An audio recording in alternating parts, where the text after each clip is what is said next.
Hi, Milton. Yes, greetings, brother. How are you today? Yes, Greetings, sister. brilliant, brilliant. Happy Easter. Thank you so much. Happy Easter to you and your family and all your loved ones. Yes. This is our second discussion on Yes, COVID-19, the correct. practical steps Yes, we can use in defeating coronavirus. absolutely.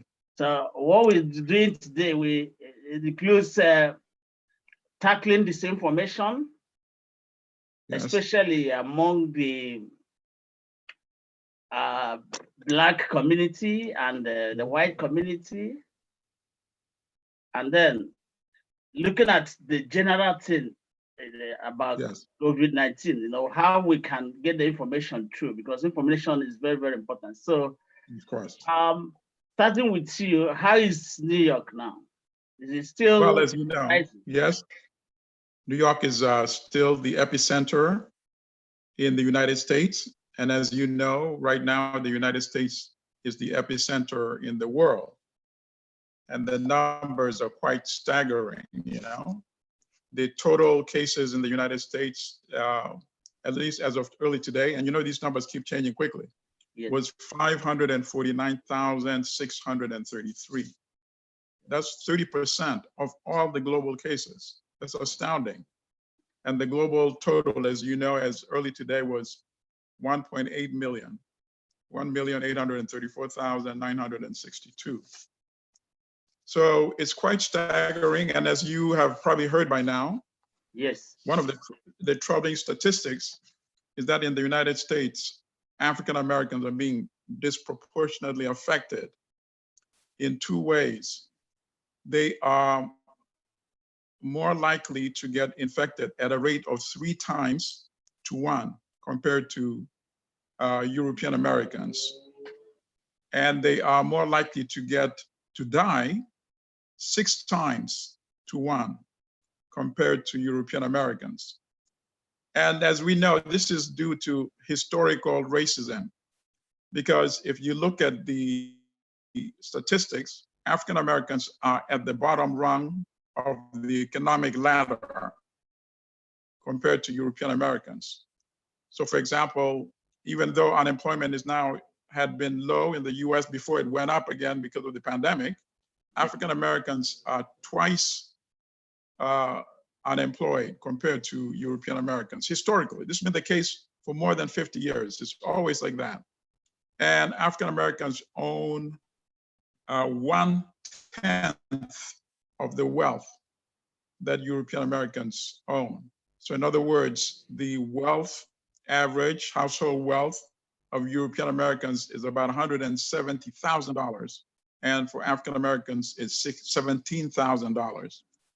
So these economic disparities also affect your ability to consume nutritious food. And if you don't consume nutritious food, then you're subjected to all these other opportunistic diseases, including diabetes, obesity, asthma, and all these diseases that weaken the immune system. So you're susceptible to be affected.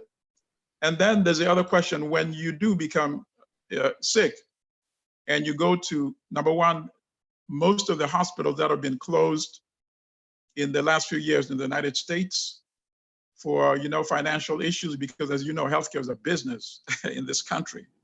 So hospitals that have been closing, the disproportionate number of them that have shut down are in African American neighborhoods. So that means even if you're sick now, there's no hospital close to your neighborhood. You have to go far. And once you get to that hospital, you may not even get the same type of treatment that a European American would get. So these all are affecting these numbers that we are seeing: higher infection rate and higher death rates. But also, I want to also just tie in with what I just said, in the sense that obviously this is not an African American disease. It is not a Black disease, because some people have been hinting at that. The statistics, as you know, repudiate this completely. As you know, the total cases in Africa, at least as of early today, was 13,600 infection and 742 dead. So if you look at the infection rate, that is 0.7% of the total world infection. Yes. So it's very disturbing when you hear the racist statement by those two doctors in France, Yes. Dr. Jean-Paul Mira and Camille Loch. I don't know if I'm pronouncing his name correctly because it's French. It's spelled Right. L-O-C-H-T. And they made this really nasty racist statement that they should test for the virus in African countries because the people there are poor and they're unprotected. And that was by Jean-Paul Mira. And then his colleague, Camille Loch, agreed with it. And he said, yes, because in the past, we've tested for AIDS in African countries amongst prostitutes.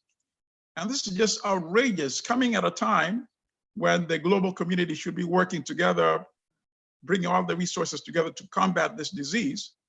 You have two prominent doctors at leading institutions in France making this outrageous racist comment, when in fact, the logical thing would be to test any vaccines in the countries that are most affected. And the countries that are most affected are the United States, with 21,641 dead. France itself has 132,000 cases, 132,591, and 14,393 dead in France. So wouldn't it make logical sense to start the testing in France and in other countries that are more highly infected? Mm-hmm. And you make dangerous statement like this, and then it causes other problems. Because at some stage, yes, we have to test for any type of treatment. And the ideal way to do it is through the World Health Organization to make sure that every region in the world provides some level of testing. But now when you make these kind of statements, Africans and African leaders are going to be very suspicious. And in fact, they're going to now deny you any opportunity at all and say, test it anywhere else in the world, because you've now made this a politicized statement. You've also introduced the element of racism into it. That's why that statement made by those individuals was very sad. Their apology is not enough. I believe they should lose their jobs, at least in those prominent institutions.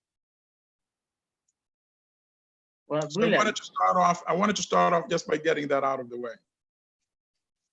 Yes, brilliant. Because if we don't tackle this kind of disinformation and it keeps on spreading, the effect is enormous, especially on Africans, African Americans, or people Africans, because already we've had similar, problem, and propagating it is something that is outrageous, and we are calling African leaders, especially, yes.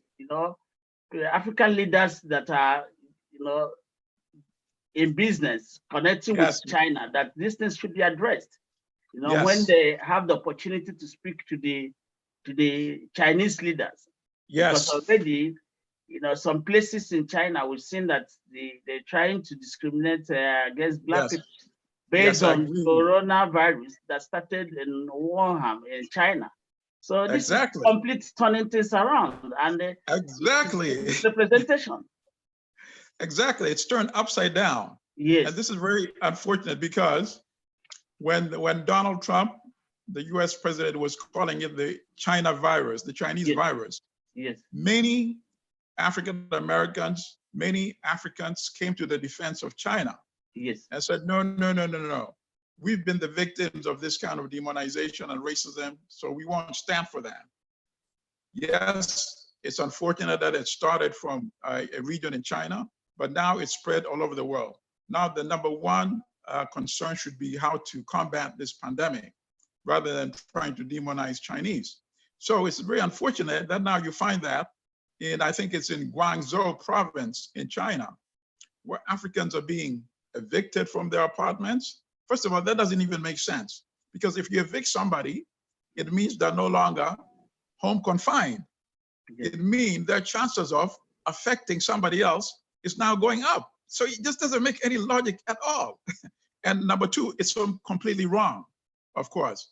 And Africans are complaining about, even if they go to grocery stores, they're being turned away. So how are you supposed to survive if you can't even purchase groceries?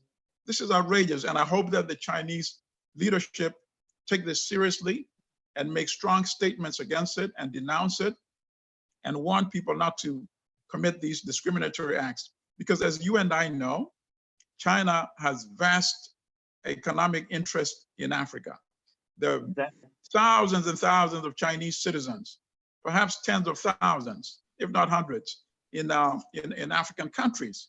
So when Africans see you discriminating against innocent African citizens who happen to be in China, it is going to increase the chances that they might take retaliatory action as well. So it's better to try to check these kind of things very early.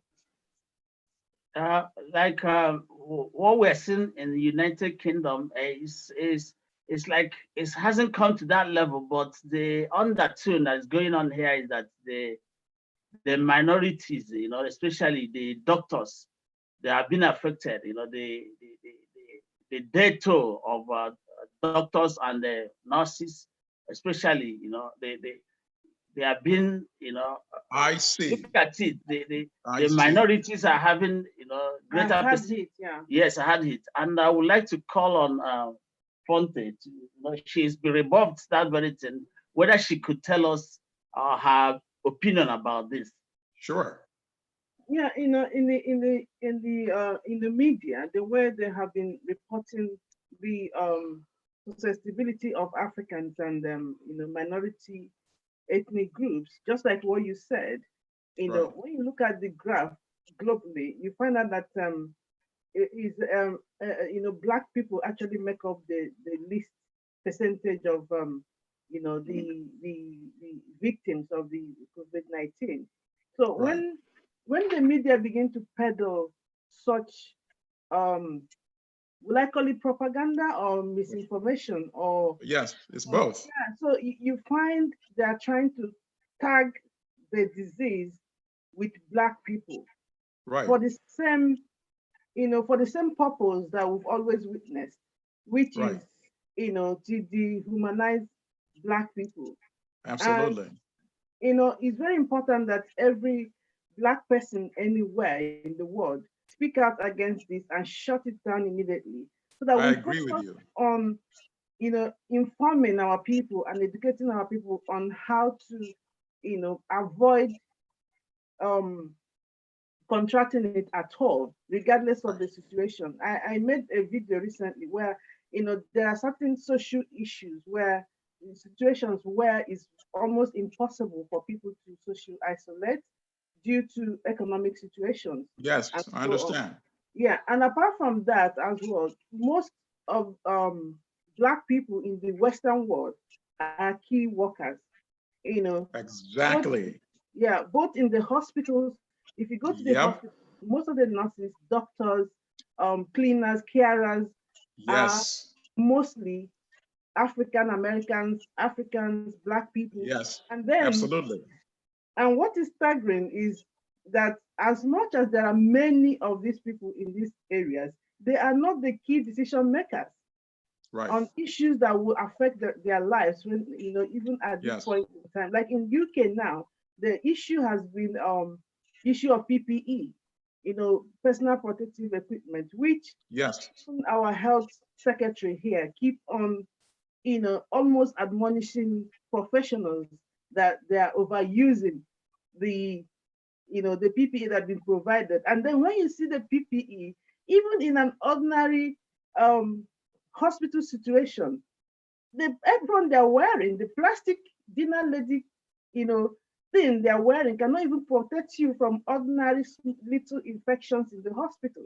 And it baffles me. For me, I'm telling nurses, especially from our own people, that see, myself, I've been a nurse, I've practiced in the hospital, I know what it means, to be managing and caring for an infectious disease, a patient with infectious. It's terrifying. So if you believe that if you feel unsafe and you feel that you've not been provided enough tools for you to work, it's better for you to resign, quit immediately, and preserve your own life. Because at the end of the day, you only become a statistics number, and nobody, and that, it just, life moves on.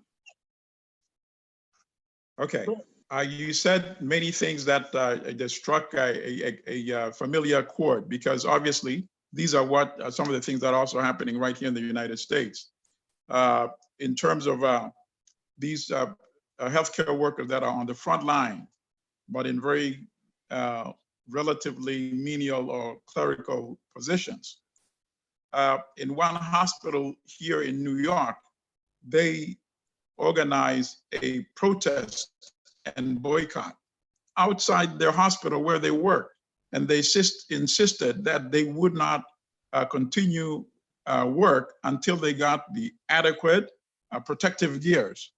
So what you're saying apparently is happening in many parts of the world where people are marginalized or non-Europeans are regarded as somehow dispensable and are not getting the adequate protective gears. So that is familiar. And I think particularly in this particular hospital, when they organized that protest, other workers at other hospitals started adopting the same kind of approach. And I think it's had some positive impact. So certainly that's one of the things that even workers in the United Kingdom health institutions, they might consider doing something like that. Because at the end of the day, they are needed. And if they make it clear that they will only work under safe conditions, I think the authorities might address their concerns. And then you also pointed out to the type of jobs that they occupy. So here, for example, the bus drivers, the subway train drivers, most of them also happen to be ethnic minorities, non-Europeans. And they are also getting disproportionately infected. And I also agree with you. You brought up the issue of sometimes for social and economic reasons, it's difficult to maintain what I'm now increasingly referring to as physical distancing, because social distancing has become the common reference now, but that also has its negative connotation, for you to socially distance from somebody. So now I'm preferring to use the word physical distancing, but nonetheless, you're right. In many of our communities, it's very difficult for that physical distancing. For example, in a country like the United States, where in most of the urban areas, African Americans, people of African ancestry, live in these so-called housing developments or housing projects, it's very difficult to maintain physical distancing in those kind of spaces where you have families crammed into relatively small apartments, and then these small apartments condensed into these concrete jungle units type. It's very difficult to maintain physical distancing. So it's also, I haven't seen any particular study on this, but it seems to me that obviously this must also be contributing to the high rate of infection and the high rate of death. And I'm glad that there's some pushback going on right now. Many people in the African-American community are now mobilizing to put pressure, number one, on the administration to address this issue, and also just to raise the awareness. Because at the end of the day, no matter what governmental authorities do, at the end of the day, only you as an individual can protect yourself. So we also need to communicate directly with people in our community that may not yet be taking this pandemic seriously enough that they should take it seriously. There's nothing special about you. So long as you engage with other human beings and interact, there's a good chance that you, even though are healthy today, it could be you tomorrow. In the last few weeks, I myself have lost 5 friends, people that were close to me, including one who just passed away yesterday. And this is somebody that I worked with. We were on speaking panels together. The last time we were on our speaking panel was to commemorate Dr. King Day, Martin Luther King, in January. We're on the same panel. This is a good comrade, a member of the Nation of Islam. He was, in fact, the East Coast representative. His name is Dr. Hafiz Mohammed, and he just died yesterday in the morning. I was just shocked. So I bring this up to say it can happen to anybody. Nobody is immune. So our people, we have to keep talking about it, regardless of how many times we have to say it. Our people, protect yourself, wash your hands. You have access to the gloves, wear the gloves, wear the protesting mask. And if you can maintain the social distancing, please do maintain social distancing. I think there's one other point that maybe we should cover, and that is that down the line, I think this pandemic, unfortunately, is going to have severe economic impact on African countries, drastic economic impact. This week, the Guardian, the UK Guardian, had an article that said Oxfam, it was either early this week or late last week, had commissioned a report, and the report showed that up to 50% of jobs may be lost in African countries. 50%. That is very serious.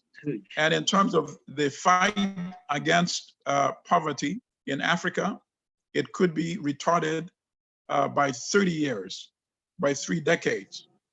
And obviously we know why this is happening, because number one, when people are confined, it means there's no economic activity, number one. Yes. Number two, tourism industry is pretty much collapsed. And that in many countries is a big source of revenue. And then the price of oil has collapsed. And they estimated that African countries may lose up to $60 billion in lost revenue from oil. And then finally, direct foreign investment, which of course is another way to create jobs in African countries. That is also going to disappear. So you can imagine that this type of job loss is definitely going to create a lot of social and political pressures, and it might even lead to more upheaval in some other African countries. Now, next week, there's supposed to be a meeting of the so-called G20, the World Bank, and the IMF, and they're supposed to consider a $2 trillion rescue fund. And maybe some of it is going to go to eliminating all the debt of African countries. These debt should have been eliminated a long time ago anyway, but I hope that does happen. And then the second aspect is that about $1 trillion is going to be used to make the money available directly to African countries, African governments, so that they can make the direct payment of cash to their citizens, such as what's happening right now in the United States and in the United Kingdom and in the industrialized countries. That obviously is very good. Now, my concern is that knowing the notorious history of many of our countries and the history of corruption, how are we going to monitor and make sure that if this fund does become available, that is going to get into the hands of citizens? Professor, so I am suggesting, can I? I'm suggesting that in all our countries, go ahead, sorry. Yeah, I wanted to, for us to conclude the, the susceptibility of the infection to within the African American and British, yes. Black British, so that before we go into the African continent situation. Now, one of the things I haven't seen any study on this, but I have empirically observed is oftentimes within the Black community, you can agree with me that we still have sickle cell is still a factor within our community. We have diabetes is still more prevalent in our community, and some other illnesses, which, for example, hepatitis and all of that, which many people may not know that they already have an underlying issue. Of course. This is something I think might also contribute to the percentage of Black people dying from the, when they contract the COVID-19, because Yes. when you have an underlying issue, health already, you are more susceptible to, being highly, affected by the whole disease. I agree with you. Yeah, so it's very important, just like you said earlier, it's very important that we drive this message home to our people. No matter how little you think, whatever underlying health issue you already have, Yes. just have in mind that you are now in higher risk of contracting it and of dying from it. So these are not scaremongering, but is a way of telling our people to, shield themselves. We have to now come together and shield our most vulnerable, not only the old people, yes, but people with, underlying health issues, hypertension, diabetes, yes, sickle cell hepatitis, all forms of hepatitis, and any other underlying health issue you might think of. Also, yes. we need to begin to help to dispel there was a kind of confidence that our people began to, build on. Unfortunately, yes. Saying that their blood was hotter than any other race. I know.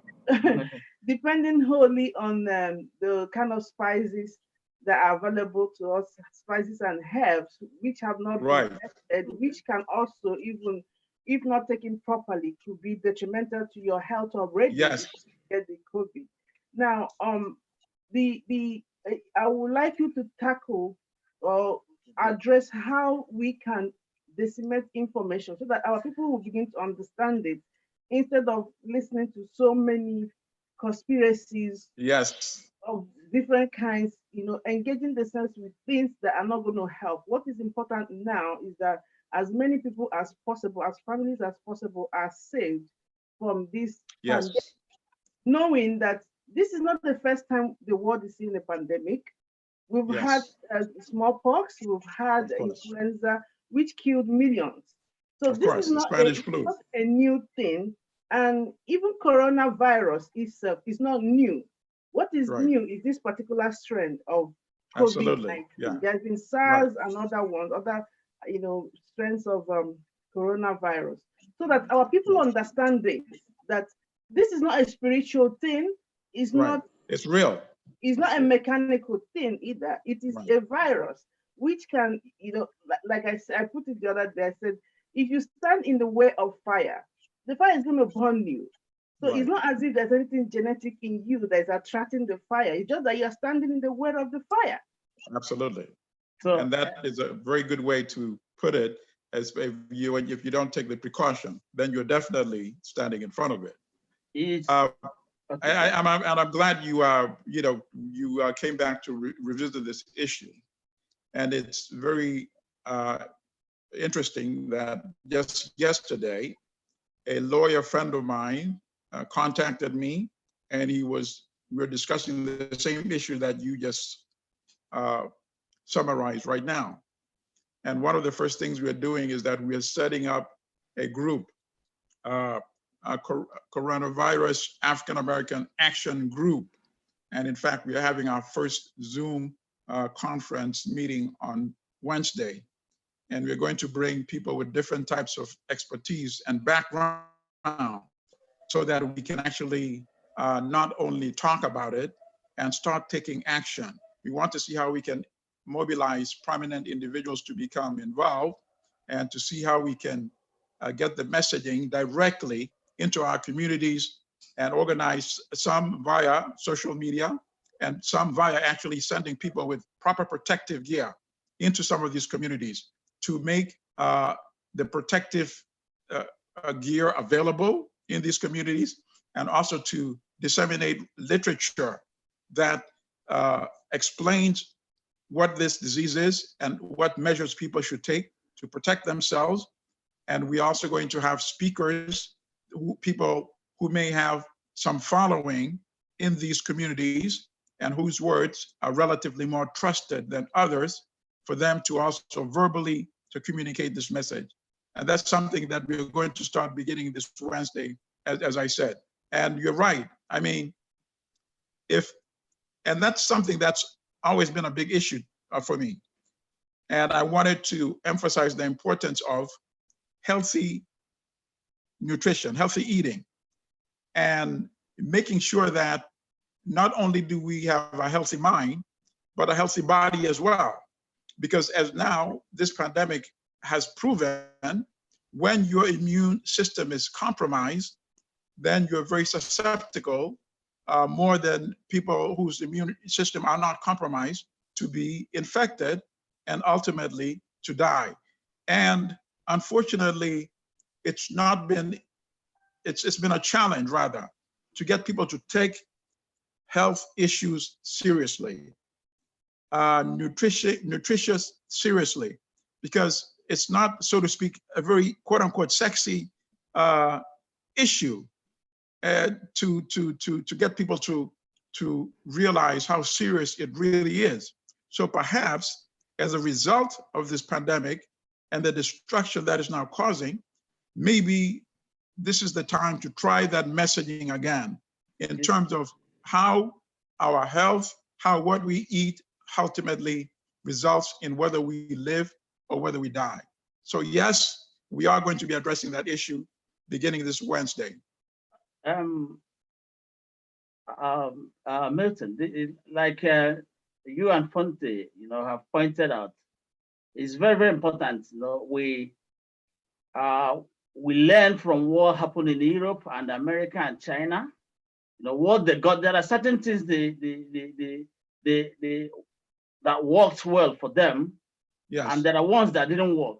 So how do we, how do we, itemize the ones that worked well, so that we can highlight it, so that African people in Africa or Nigeria, Uganda, because it is said if you don't plan, you are planning to fail. Now that their own are still coming, so that they can be prepared. Because I know, like what you Fonte mentioned here about some underlying illness. So it should be something that we're able to they handle fine, because they've identified it. So the same thing we should communicate to our people, so that they can identify some of these diseases that could make people vulnerable. Right. Well, I think, at least of what I've read so far, they're trying to make a very serious attempt in terms of the physical distancing. But of course, as we've already mentioned earlier in this program, the physical distancing has two key challenges. When the space is limited, yes, it's very difficult to maintain the physical distancing. I suppose if you are in the rural area, maybe you have a better chance in rural areas to maintain more space than in many of our urban centers, where we have huge slum conditions as well, so-called ghettos in all of our major cities, whether it's Lagos, whether it's Kampala, whether it's Nairobi. Nairobi, you have a huge community, perhaps even more than 1 million, called Kibera, where you find in some of these poorly constructed accommodations, it's hard to call them homes because they're very dilapidated. So I call them accommodations. You may find huge families, and in times of health, that's fine. So you can have 10, 20 families confined because they're trying to take care of each other, right? And use the space very frugally, because living in urban areas, is very expensive. Unlike in the rural area, perhaps you can grow your own food. In the urban areas, you have to pay rent. Whether you're in a slum, you still pay rent. So your tendency is to have as many people as possible, right? Now, when you have a pandemic like this, what are you going to do? I've been hearing some people talking about maybe there might be some migration of people from the urban areas going to the rural areas for some time until things improve. But if that happens, we have to be ahead of the game. We have to make sure that the people that are leaving the cities, going to the urban areas, are not coming and infecting people. So obviously, this is where testing is very critical as well. Now it's difficult to move, but you can't stop everybody from moving. So I hope we don't have a situation where you have people finding themselves escaping from the urban areas, but at the same time exposing the vast majority of people in rural areas to this pandemic. So those are kind of the challenges that we are facing. But in terms of making an effort to physically distance, I see that happening right now in most African countries. And then the second challenge is, how do you eat? If you're in an urban area, you don't grow your own food, you don't have the land to grow your own food, so how are you going to eat?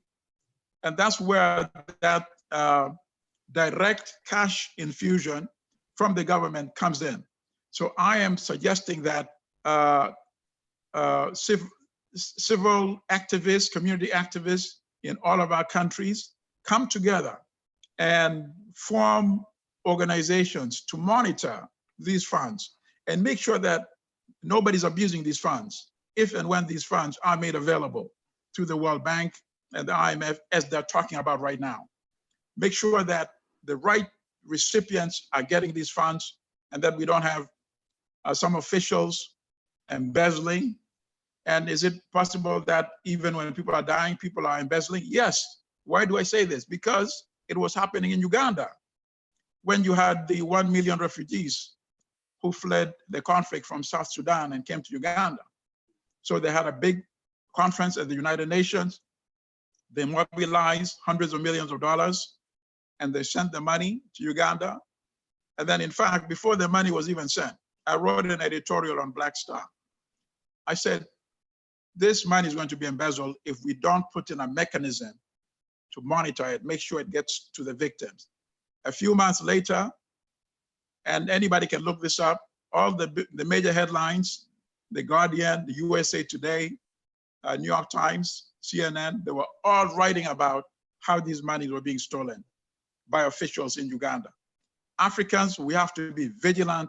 We cannot let this happen because that would be like imposing a death sentence on our citizens. We must not allow it. Civil communities, activists come together and form a monitoring outfit. And when this money is made available, make sure that our people get these funds. So, do you have something? Yeah, no, something else that, in fact, I was just reading on Facebook now. One of my friends is just posting that her daughter received First Holy Communion, and that's, I shook my head. First Holy Communion in this situation. You see how we need to address the religious. What are religious bodies? What are they doing? How are they, adhering to this? How are they informing their, followers and audience? How irresponsible is it now for a cleric or priest or a pastor to gather a crowd at this point in time to be doing, having any form of congregation, even when the Pope himself has cancelled entirely every public activity involving any other people except people. Thank you so much for bringing that up. As a people, we need to address our faith and religious, thinking and mindset, our relationship with God. What can you say to Africans, for them to understand the need for them to really observe this physical distancing, as you have said, as you have corrected, and and save lives. Understand that you don't need to be in a building to worship God. Absolutely. I mean, you just put it brilliantly. I can't even add anything to the way you just said it. I think we just have to keep re-emphasizing. And that is happening not only in Africa, it's happening right here in the United States as well. We're pastors, we're still ignoring all these health precautions and allowing people to congregate at their churches. I think, with all due respect, we have to ask our pastors to value the lives of their flock. because it does not matter how faithful you really are. You can be a victim of this pandemic. So it would seem to me that any pastor that really values the lives of their flock should not be doing anything of this nature at this time. I mean, with the communications equipment and skills that we have now, many pastors are spreading their words of faith through social media very effectively. And the words that they share, obviously people at a time like this, they need comforting words. They need words of spiritual healing, spiritual sustenance. But as you pointed out, they don't have to be there physically with you. You want them to be healthy and to survive so that when this pandemic is over, they will be able to come to your church. But if you're going to lose many members because you're not sending out the right message, and certainly you're not setting the best examples by allowing them to congregate, because if you allow them to congregate, then they start questioning the health authorities too. Because if my pastor, whom I assume has my best interest at stake, physical, mental, spiritual, is inviting me to come to the church, the physical church, what could these health experts know? How dare they tell me to stay away from people when my pastor, whom I have a lot of faith in, is actually inviting me to congregate? So we don't need these kind of contradictory messages. It's very dangerous. So I agree with you, and I'm glad that you brought up this issue. See, the important thing here now is very, very important, because culturally and religiously, we have to understand that wisdom trumps up everything. You see, if you don't, separate wisdom from stupidity, because you cannot be praying to God and at the same time exercising ignorance. Absolutely. You understand? Because God is a God of wisdom. The wisdom says that you should be inside your house, isolating or self-distancing, and then you're going to church now. So it doesn't go well. So I always encourage my people to worship God with wisdom, because God himself is wisdom. Absolutely. So worship responsibly. Worship responsibly. Because you're a person of faith, it does not mean you're supposed to surrender your wisdom and common sense. Exactly. No. The ultimate test of faith and spirituality is how much you care about yourself. Yes. And if you show that you don't care about yourself, I don't believe that our Creator expects you not to take care of themselves, at the very least. You know? Exactly. So I'm glad, sister, you brought up this issue, because obviously many of our people, the vast majority on the continent and in diaspora, we are spiritual people. So on weekends, we are people that congregate to commune together and to share in our faith. But our faith will not disappear even if we maintain physical distance from the physical church itself, at least for a period of time, until such a time when this disease is contained. And as you said, this is not the first time. Every century, in fact, we've had a major pandemic that killed millions of people. The Spanish flu, as you said, in the 1920s. Before that, in the 1820s, there was a major influenza. Before that, in the 1720s, there was the plague. So we've always had this, but as a people, as humanity, we always, at the end of the day, survive. But in order for you to be counted amongst those that survive, you have to take the precautions to protect yourself. Like we were saying before about disbursing assistance, especially this difficult time. Currently in Nigeria, I'm hearing that the government is distributing money, but the people are asking who and who have received the money. Right. And because there is no transparency, people are demanding the authority to list the number of people they've given the money, because there is no trust. They don't have the confidence that the government, will do what it says it's doing. Yes, so it's a problem now. They are now in a kind of conflict.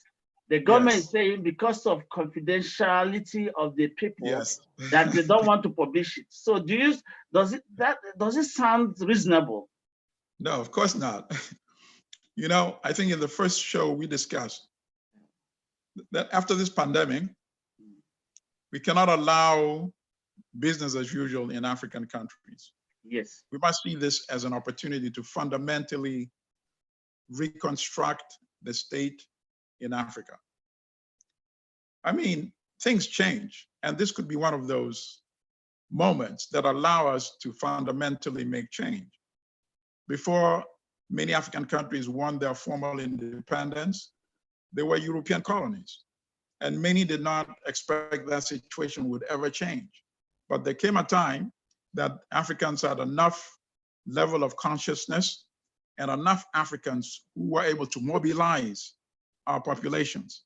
Because even in the countries where they did not take up arms and had an armed struggle, like Angola, like Mozambique, like Zimbabwe, like in South Africa, in Algeria, in Kenya, many countries that actually had an armed struggle. Even in the countries that did not have an armed struggle, like in Uganda, Nigeria, Ghana, all these other countries, Tanzania, it took mobilization.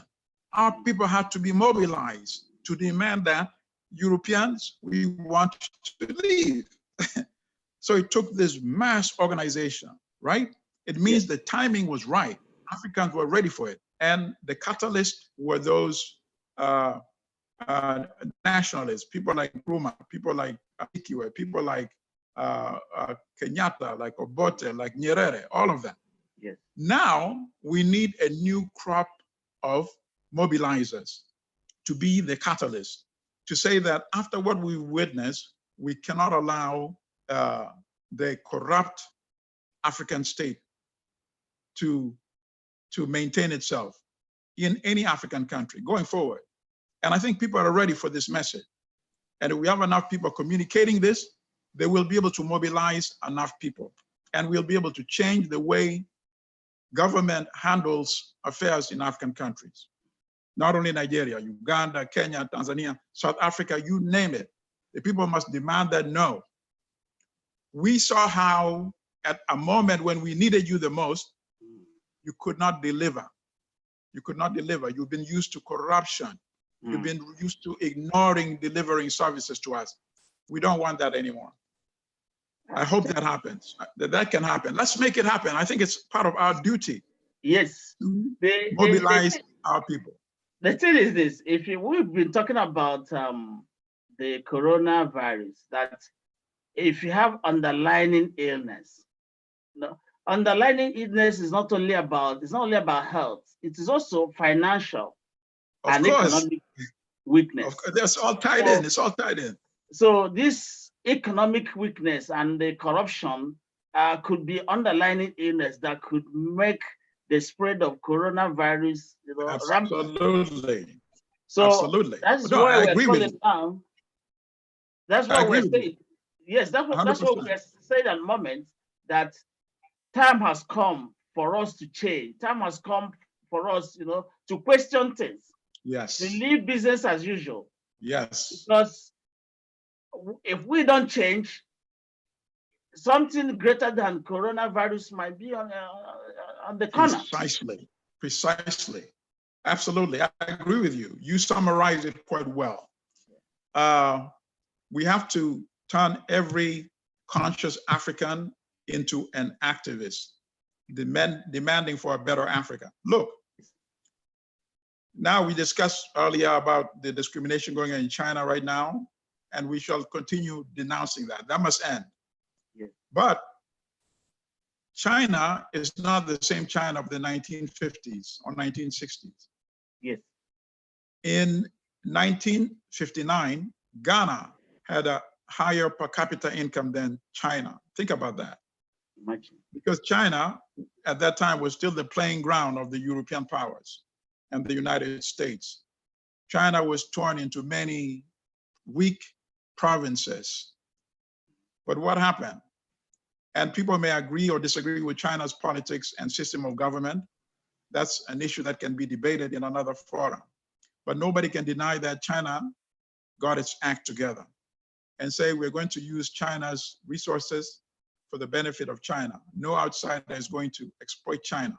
China increased the level of education. Literacy went from 20% to now 97%. China increased healthcare and created clinics all over the country. And it has one of the relatively healthiest populations now. And that's why it was able to mobilize and contain the pandemic efficiently and quickly.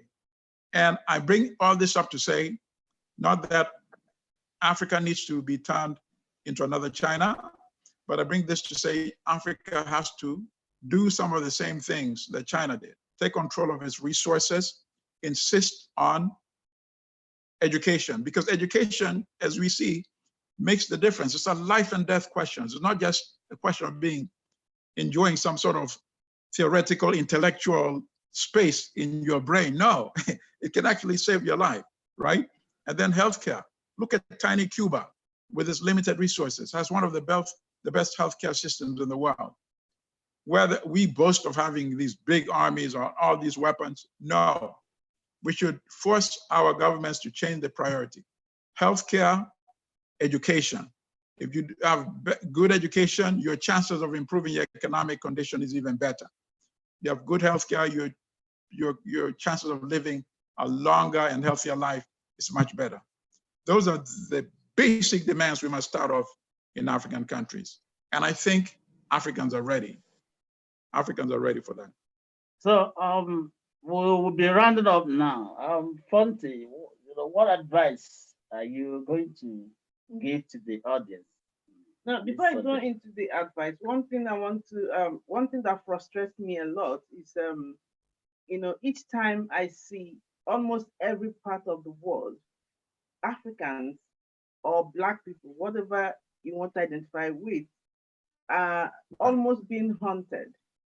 I like to use the word hunted rather than racism. I understand. Yeah, so almost being hunted. Today, I watched a video of a lady from the Netherlands who was complaining of the racism in the healthcare, how they're not able to access the health care. And I also saw one from Italy where the guy from Africa was saying that the nurse told him that he will not be attended to, that he, Negro, would be there, that he would die in the hospital. I don't know if these are true or false, but these people were saying it is their own case. And then you see now the even open racism that the Chinese people are now melting on Africans, even as Chinese people are almost everywhere in Africa. And the one that really pains me a lot is that Nigerian government opened their arms and said they're bringing in Chinese health experts. Now, Nigeria has one of the most vibrant talents in medicine, whether it's doctors, whether it's nurses, physiotherapists, any aspect of medicine, you see a lot of Nigerians, doing exploits every part of the world. Now, we have these brands, we have these experts at home, but our government refuse to equip them. Then they are ready to, spend whatever it takes to bring just 15, doctors from China to do what for almost 200 million people. Now, you see, what I'm trying to say there is, we cannot continue to undervalue ourselves and expect other people to value us. Now, this is the time for every African to be very angry, to get upset, to be outraged, and begin to, whether is I don't know what to say, to No, lobby from I think whatever you said it angle well. you can and become activists, as you said, and speak out. Whether you speak out and you get killed or you don't speak out, you get killed. It's almost the same. So it's better for you to speak out and expect some good result than keeping quiet and you still get killed. Yes. And Yes. our Africans, our children, you just see your own children walking into the same things we all have been going through for many years. After more than 50 years of independence, by now, we are not supposed to be making all these excuses anymore. By now, I expected that at least one, African leaders would have made strong statements, one, publicly against what is happening in China, summoning the Chinese ambassadors, to come and explain themselves. What I saw in Ghana is the Ghana Interior Minister having a cordial handshake, and the body language doesn't show me any seriousness with how they're approaching this. Now, then I saw the Nigerian guy in China who was, taking back the passport from the Nigerian passports that were seized from the Chinese. Well, he's okay to get but his approach again doesn't show professionalism. So a lot of things, I don't even know what is wrong with the people who call themselves our leaders. Why are we allowing, people who are not capable to continue to lead us? Right. Well, there are two. And first of all, as I said before, you summarized it very excellently. So I'm not going to destroy it by adding anything to it. But what I can say are just these are two things. And to answer some of the questions that you raised. Number one, they're afraid of China. Because as you recall, I think it was 2 years ago, China made available $60 billion in loans to African countries. So they're afraid that they don't want to anger China because of that. That's part of it. The second part is there's also problem of inferiority complex that we still need to address in many of our African communities, whether on the continent and in diaspora, which is to believe that, if it's something African, it cannot be superior to something European. There's a very interesting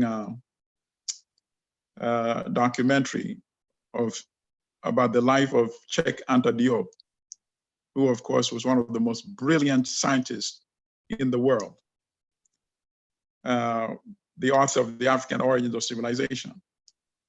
There's a documentary, I think it's called KEMTU, KEMTU, if people want to look it up and get a chance to see it, where he showed the African origin of mankind, the African origin of Egypt and Egyptian civilization, the spread of all humanity beginning in Africa to the rest of the world.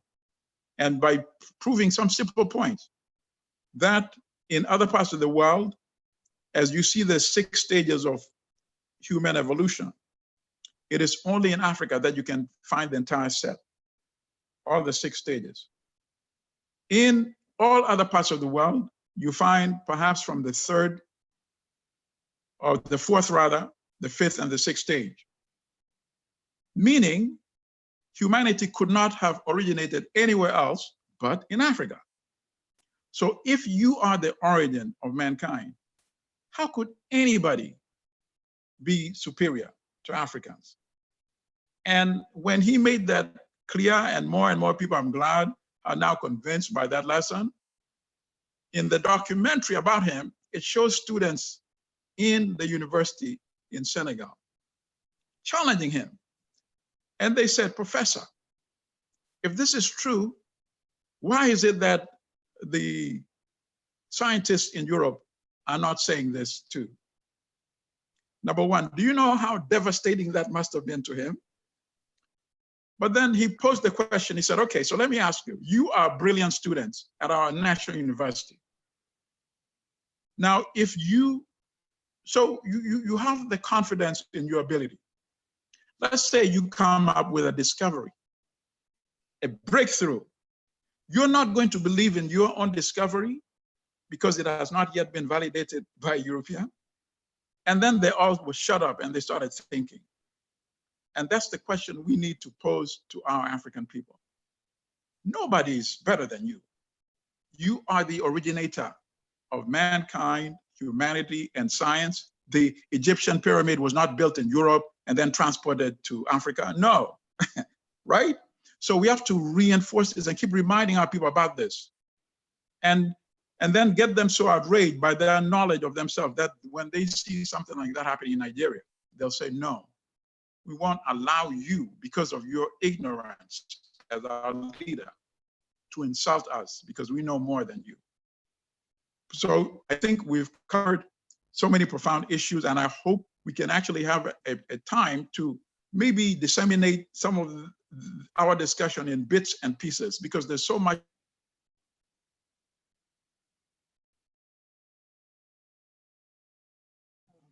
We lost Professor Milton Alemade. So that'll be the we will be ending it. We're already summarizing and ending today's discussion. So it's been on COVID-19 network. So okay, we got you again. You're back. Yes. Are you there with me? Yes. Hello? Yes. Yeah. Okay. I thank you. Yes. So the key thing is all about COVID-19, defeating the COVID-19. The practical steps. Practical steps we're emphasizing here is social distance, self-isolation, and looking after yourself. Because you've got to stay at home now. Because the safest place is your home. So we are interested in your health, we're interested in your life. So the best thing for you is to help yourself. There is no other way you can get, save life rather than sticking to these guidelines. So, and all the good things in life we can do at a later stage. But in order to be able to accomplish that, you have to be alive first. Yes. Yeah, and also this is also time for us to look out for each other. Most often times when people come out into to the Western world, we tend to forget our spirit of community and start isolating ourselves. Even though we are physically isolating, it's still important that we check on each other. Reach out. If you have more resources that you can share with other people, and people should not feel ashamed now to ask for help.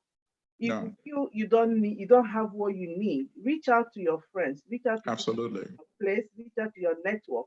Find a way to join some network that where you can have the confidence to ask for help.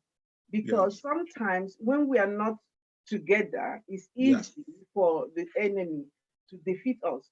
Now, even now, when where they're saying there's racism in the hospitals and who is cared for and who is not cared for, if people know that you have people that have the voice that can speak for you, that can come for you, then they would think twice before they do any nonsense. Absolutely. So it's very important that we, as Africans, we realize that we are being hunted everywhere. Therefore, we must stick together to each other. Yes. I hope that this pandemic is going to elevate us to even a better level of consciousness. Exactly. So thank you. No, I thank you. I thank you Thanks both. A lot. Yes. I thank you both, comrades. I look forward to our next conversation as well. Thank you. Strong, stay healthy. Wait, that's too close. Move a little bit. Move.